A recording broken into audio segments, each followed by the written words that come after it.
श्री स्वामी समर्थ। ओम नमः शिवाय। ओम लक्ष्मी नमः। रोज कुठल्याही मार्गाने पैसे घरात येतील, फक्त या 10 गोष्टी करा। तुमच्या घरात बरकत होण्यासाठी रोज ही कामं करा। त्याआधी अशाच जीवन उपयोगी गोष्टींसाठी आपल्या व्हिडिओला एक लाईक करा आणि आपल्या चॅनलला सबस्क्राईब करून बाजूला असलेली घंटी नक्कीच दाबा।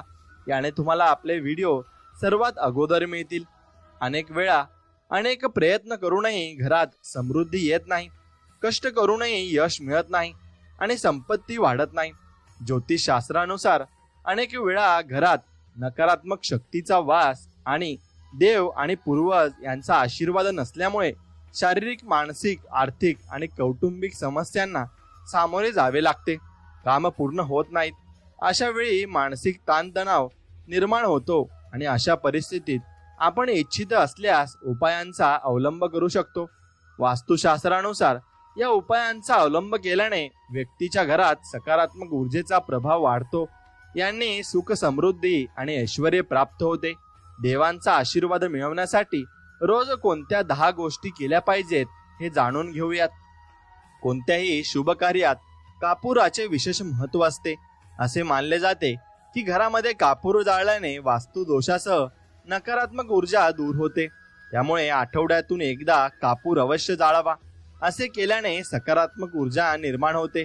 निसर्गाचा नियम असा आहे की तुम्ही जे काही देत आहात ते दुप्पट होऊन तुम्हाला परत मिळते।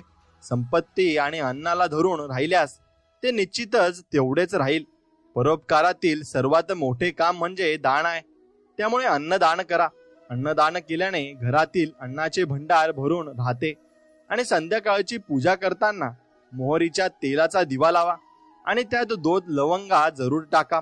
जर तुम्हाला हवे असेल तर तुम्ही हा दिवा दररोज प्रवेशद्वाराच्या दोन्ही बाजूला किंवा एका बाजूला देखील लावू शकता। असे केल्याने तुम्हाला देवी देवतांचा आशीर्वाद मिळतो, ज्यामुळे घरात बरकत येते। जेव्हा तुम्ही घरी चपाती बनवता तेव्हा तवा गरम झाल्यावर त्यावर थोडेसे दुधाचे थेंब शिंप असे केल्याने असे सर्व प्रकारच्या दोषांपासून मुक्ती मिळते। यासोबतच पहिली भाकरी गाईला खायला द्या। तसेच पिठाच्या गोळ्यामध्ये तुम्ही गुळ घालू शकता व तो गोळा गाईला देऊ शकता। पक्ष्यांना दररोज धान्य खाऊ घाला, हे देखील खूप चांगले समजले जाते। त्यांच्यामुळे कुंडलीतील सर्व दोष दूर होतात आणि जीवनामध्ये प्रगती होते आणि सुख समृद्धी येते। ज्योतिषशास्त्रानुसार झाडू सूर्यास्ताच्या वेळी आणि किंवा सूर्यास्ताच्या नंतर मारू नये।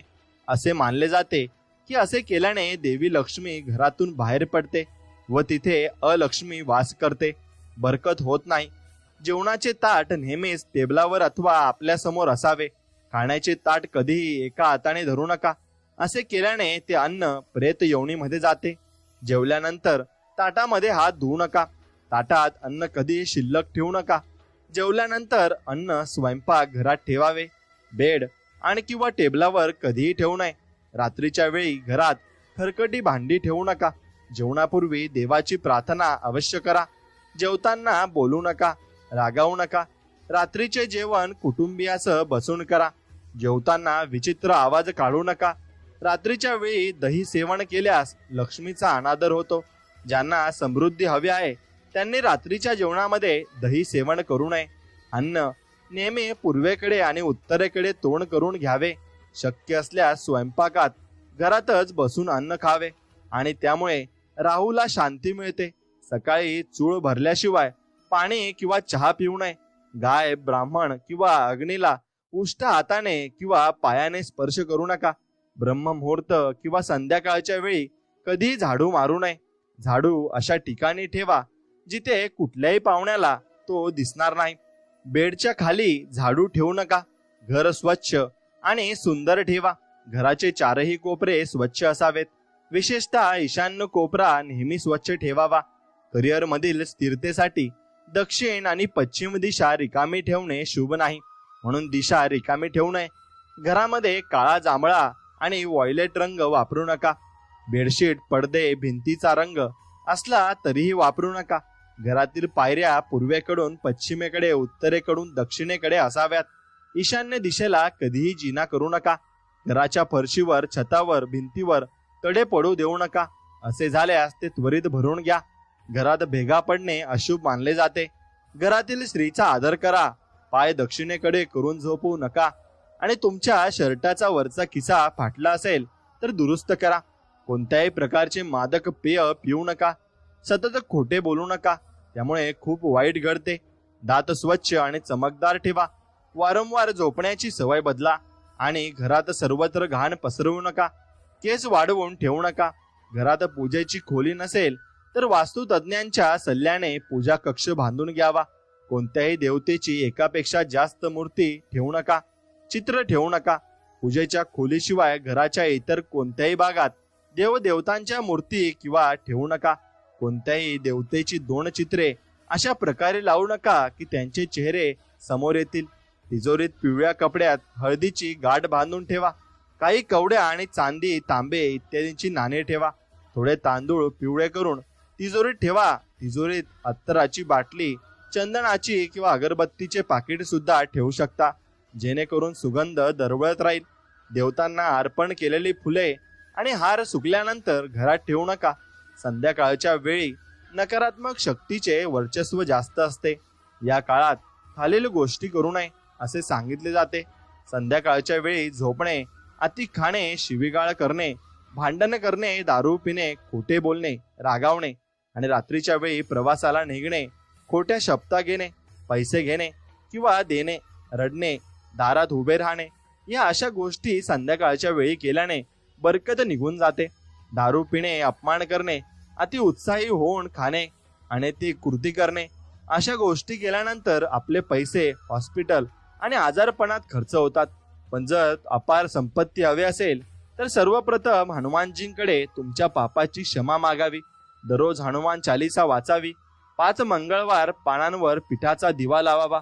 हनुमानजी तुम्हाला आशीर्वाद देतील आणि मग आधी घर आणि ग्रहस्थिती सुधारेल आणि मग धनमागीचा मार्ग खुला होईल. घरातील वस्तू वास्तुशास्त्रानुसार ठेवा. दररोज घर स्वच्छ आणि नीटनेटके ठेवा. घरात हरिपूजा, घराबाहेर स्वस्तिक बनवा. त्यामध्ये कुंकू हळद घाला आणि देवाची आरती करा. यासोबतच जे लोक उंबरठ्याची पूजा करतात तेथे लक्ष्मी येते आणि त्यांनी रोज सकाळ संध्याकाळ कापूर जाळून घरातील वातावरण सुगंधित करावे. उंबरठ्याजवळ तुपाचा दिवा लावावा. त्यांच्या घरात लक्ष्मी वास करते. घराबाहेर कुंकू व्हावे, स्वस्तिक काढावे, पिवळी फुले आणि अक्षता अर्पण करावी. घरात लक्ष्मीचे आगमन होईल. पिंपळाच्या झाडाखाली देवाचा वास असतो. पिंपळ वृक्षाला फक्त शनिवारी हात लावावा. शनिवारी पिंपळाच्या झाडाला स्टील किंवा चांदीच्या भांड्यात काळे तेल, गंगाजल, कच्चं दूध, मध आणि गुळ अर्पण करावा. तसेच मोहरीच्या तेलाचा दिवा लावावा. आणि दर शनिवारी हे काम करत राहिले तर हळूहळू नकारात्मक ऊर्जा दूर होईल. आणि पिंपळाच्या झाडाशी तेलाचा दिवा लावा. मग घरी परत या. मागे वळून पाहू नका. आर्थिक लाभासह प्रत्येक वाईट शक्ती देखील दूर राहील. महालक्ष्मीचे दान केल्यानंतर कपाळावर शुद्ध कुंक आणि टिळक लावावे. आर्थिक लाभाची बातमी मिळेल. विष्णू, लक्ष्मी आणि कुबेर देवाचा आशीर्वाद मिळवण्यासाठी आपल्या तिजोरीत किंवा पाकिटामध्ये 3 नाणी ठेवा. तुम्ही 3 नाणी घराच्या मंदिरात लाल कपड्यामध्ये बांधून देखील ठेवू शकता. असे केल्याने भाग्य उजळते आणि सर्व संकटापासून मुक्ती मिळते. वास्तुशास्त्रानुसार माशाची चांदीची मूर्ती घरात ठेवल्याने घरात सुख शांती राहते. वास्तुशास्त्रानुसार अष्टदल कमल बनवून घराच्या ईशान्य कोपऱ्यात ठेवा. मंगल कलश स्थापित केल्याने धन समृद्धी येते आणि त्यासाठी कळशातील पाणी भरून तांब्याचे नाणे टाकावे. त्यावर आंब्याची पाने ठेवावीत आणि वर नारळ ठेवावा. खूप उपयुक्त होते आणि लक्ष्मी घरात तुमच्या नक्कीच राहणार आहे. असे उपाय केल्याने तुम्ही नक्कीच तुमचं जीवन हे सुखमय आणि आनंदित करू शकता. मित्रांनो, हा व्हिडिओ जर तुम्हाला मनापासून आवडला असेल तर नक्कीच व्हिडिओला एक लाईक करा आणि कमेंटमध्ये श्री स्वामी समर्थ, जय माता लक्ष्मी नक्कीच लिहा. आणि हा तुमचा व्हिडिओ हा आपल्या मित्रांबरोबर नक्कीच शेअर करा. चला तर मग भेटूया नवीन एक व्हिडिओमध्ये. तोपर्यंत श्री स्वामी समर्थ. जय जय स्वामी समर्थ. धन्यवाद.